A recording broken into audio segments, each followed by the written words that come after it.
Hello guys, how you doing? It's Sunday night and I'm excited about what we're going to try to get into next week. I really wish we could be in class together. I hope that in the last couple of weeks we'll be able to do some of this in person. Right now, I want to just talk to you about the basics of putting together a constructive argument. In a debate, whether it's a Lincoln Douglas debate or a cross-examination debate or any kind of debate, you've got to build a case.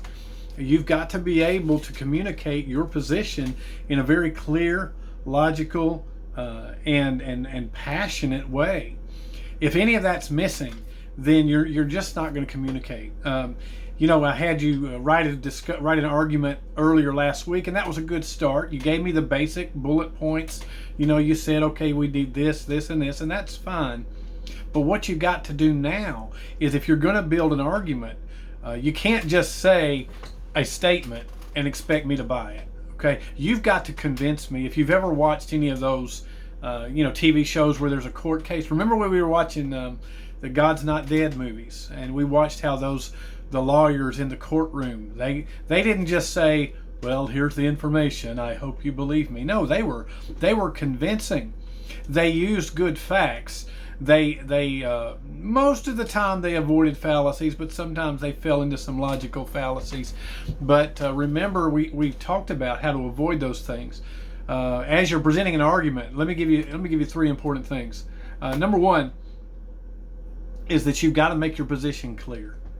There can't be any sort of I think this, sort of I think that. When you make a statement, generally in a debate competition, they start off with this word. They say resolved. Now, resolve is a big word. It means that you've firmly decided something and you're standing behind it.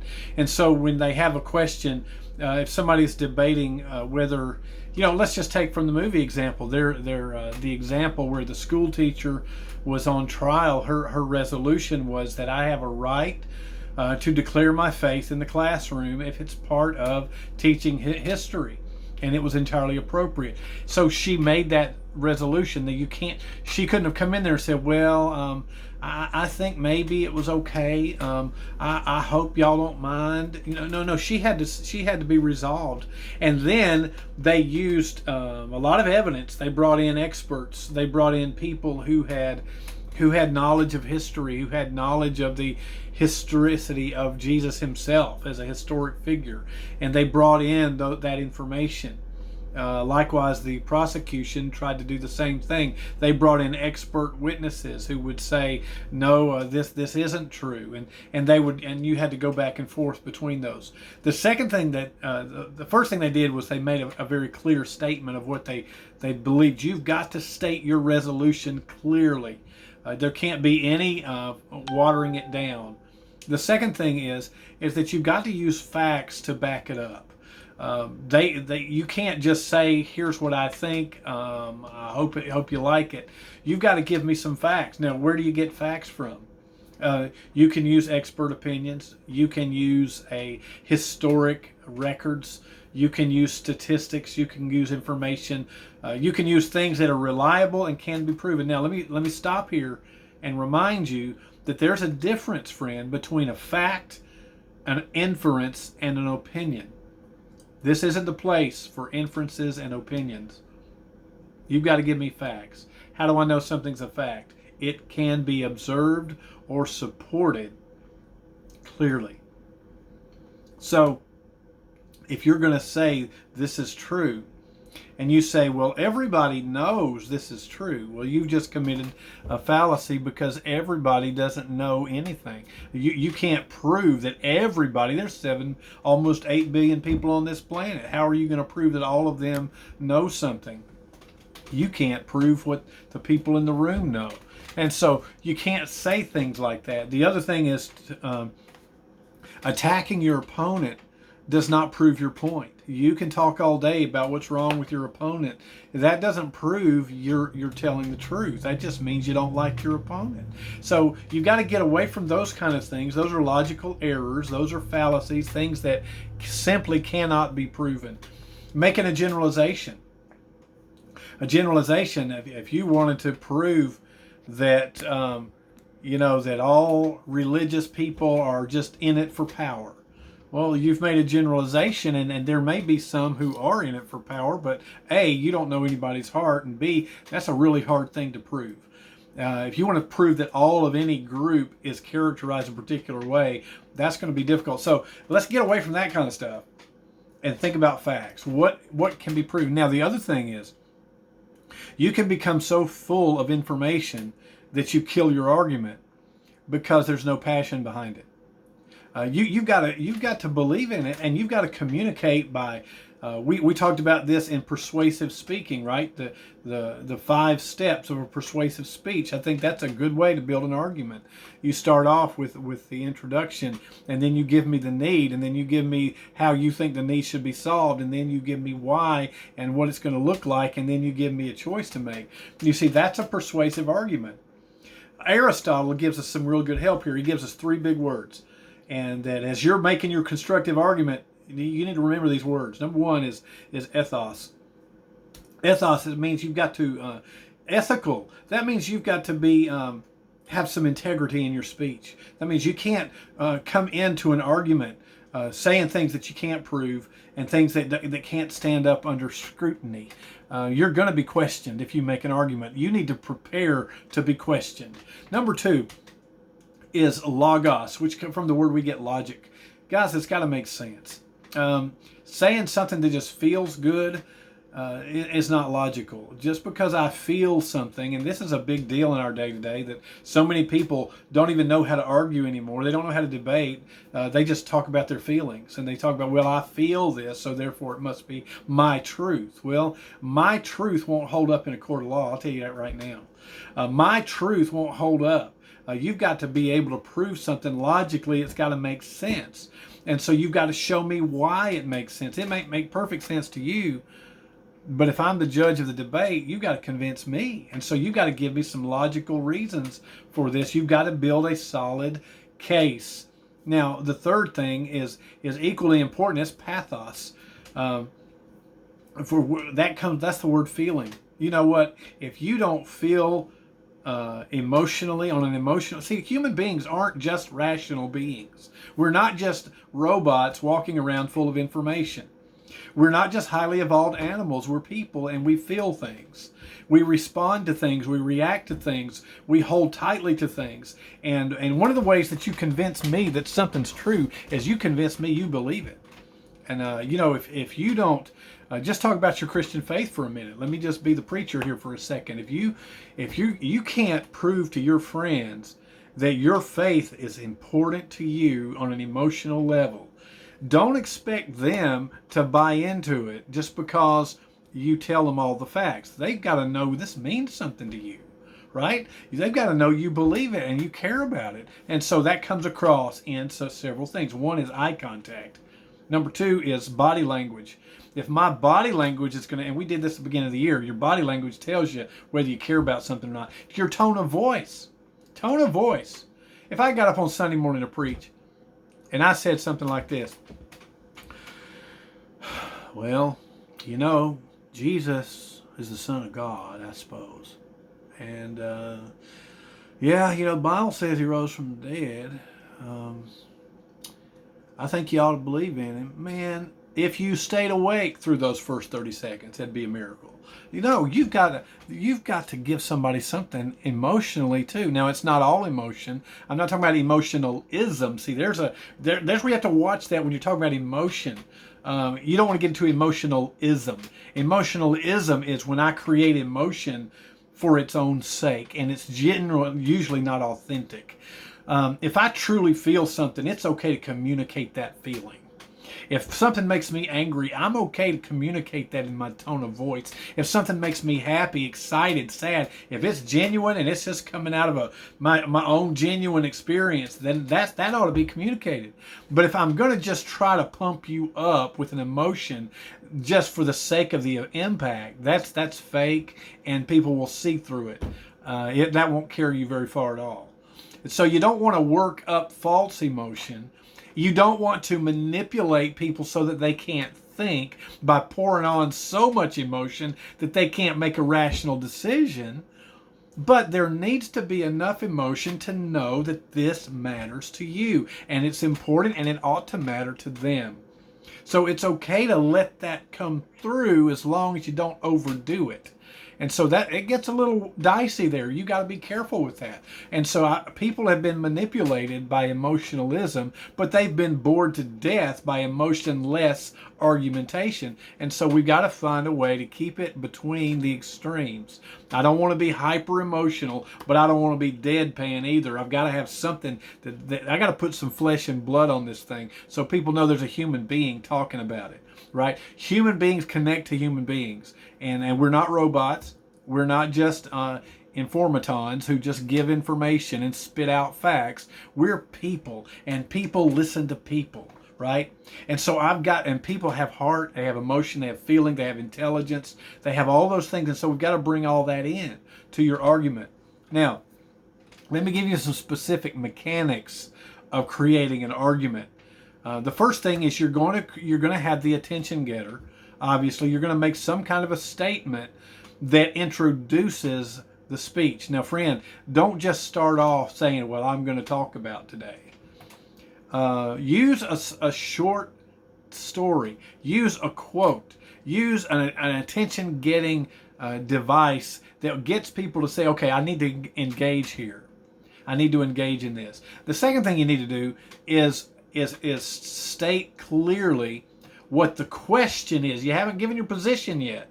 You move in from your hook into the statement of the question itself. Why are we at this debate? Let's imagine we're debating the existence of God. And so I come in and say, one of the big questions that we have in our day is, does God exist?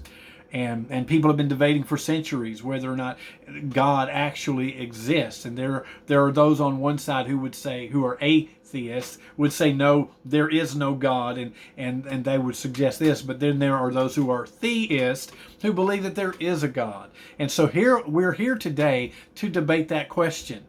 Now, you see what I've done is I've set you up with the question. Haven't answered it yet. I've just given the question. That's where the argument begins. A clear statement of the question, and then you say, now for my position, we the affirmative, or I, however you're going to introduce it, say, would like to say this, here's my position, resolved. God exists for the following reasons. Or some statement of the resolution. That is the statement of what your position is. And so you might say, resolved, God in fact exists. Or a person who was not an atheist, that resolved, there is no need to even consider the existence of a deity of any kind. And so you see there's a way to state those. You've made the case. You've made the statement. You haven't made the case yet. Then you're going to outline where your argument's going to go. In other words, you're going to say, now, as we move into this argument, there are three things I'm going to share with you today. I'm going to share with you the cosmological argument, the ontological argument, and the moral argument. These are three standard arguments for the existence of God. And so today I'm going to talk about each of those three arguments. You see what I've done? And then as you move into your argument, I've given an outline. So what have I done first? I've done a hook to get people interested. Number two, I've stated the question. Number three, I've stated my position. And number four, I have given a brief outline of what's going to be in my argument. I don't go into great detail here. Here are three things. I'm going to give the cosmological argument, the ontological argument, and the moral argument. All right? And so those are my three statements. Or maybe my arguments will be the cosmological argument and the design argument and the moral argument. Whatever the arguments would be. I'm going to state my three main points. And then I begin now I'm stating the case. And I'll say, first of all, let me begin with the cosmological argument. And I'll state what the cosmological argument is. And I'll give whatever information or facts that I want to give to support that argument. And after I've done that, I'm going to say, now I'm going to talk about the design argument. That there's a clear argument that the universe itself is designed, and because it's designed, because of the intricacy of its design, that suggests a designer behind it.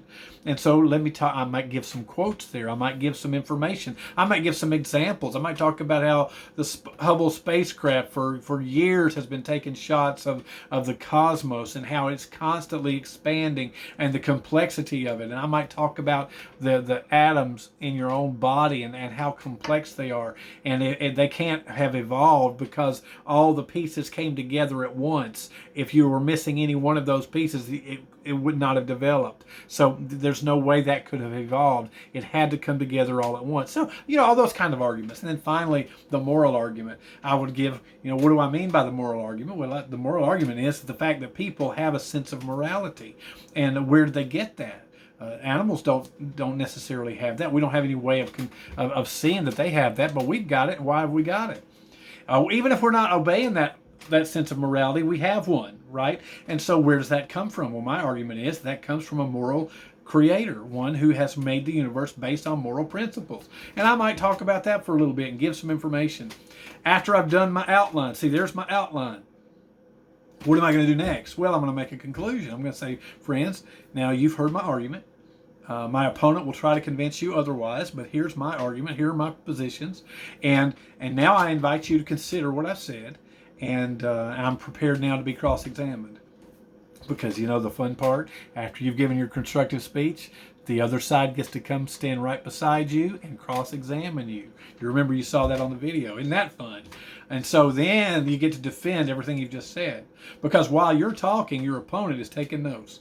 They're writing down the things that you've said and how they're going to respond to that, right? But we're not in that yet. Right now, all we're talking about is how to make the argument, how to state your case. And so let's review what needs to happen. Number one, there needs to be a hook, an attention getter. Number two, there needs to be a statement of the question. Number three, there needs to be a statement, a clear statement of your position. Number four, there needs to be an outline of what you're going to talk about. Main bullet points here. And then, number five, you go into each of those points in detail and you give supporting evidence, supporting information. And then number six, you give a conclusion and you invite your listener to consider what you've said. Now, I will just say, oftentimes at the beginning of a constructive speech, it's always good to welcome everyone to the debate. It's good to thank the judges for being there and thank the people for putting the debate together. Even thank your opponent for being there. Remember, we're not here. Let me just do a side note. One of the terrible things in our culture is how we are forgetting how to have a debate without tearing each other apart. If you go on YouTube, you'll see things like this. So-and-so destroys atheists with his argument, or so-and-so destroys Christians with their argument. And then, unfortunately, our elections have been a travesty. And I'm just going to admit it. It's embarrassing to see the way our politicians have just at this stage in this past election didn't even know how to have a debate. They just tore each other apart. And I'm embarrassed by that. If you ever want to go back and look at a political debate, can I just say clearly that if you want to take notes on what not to do, go watch one of our most recent political debates, and that'll show you what not to do. Anyway, that's my political commentary for the day. It's absolutely free. I won't charge you for it. Now, but here's the deal. Here's the deal. You and I've got to learn that we're going to debate with our opponent, but we're not going to seek to destroy. I'm not interested in destroying my opponent. Now, I will destroy their argument. Yes, I'm going to disassemble that argument. I'm going to take it apart. I want to show where it's not logical or where it doesn't work. Absolutely, you're going to do that. But here's the principle in building a case. Attack the issue without attacking the person. You hear what I'm saying? Attack the issue, but don't attack the person. I can argue up one side and down the other against your position, but I will not attack you. No matter how passionate I am about my position, I will attack your argument, and I will just do everything I can to win the argument, but I will respect you, the person. because that's really the way we ought to be doing everything. Goes back to, we're Christian people and we love our neighbor as ourselves. And I would never attack a human being over a disagreement. And so we need to learn to do that. So anyway, that's my sermon for the day. You've heard my political and you've heard my sermon today. And so, but here's the thing. I'm going to put on the lesson page these parts that need to be involved in your argument. And then I'm going to give you an assignment to do, and I bet you can guess what it is. All right, we'll get to it. God bless you. Have a great day.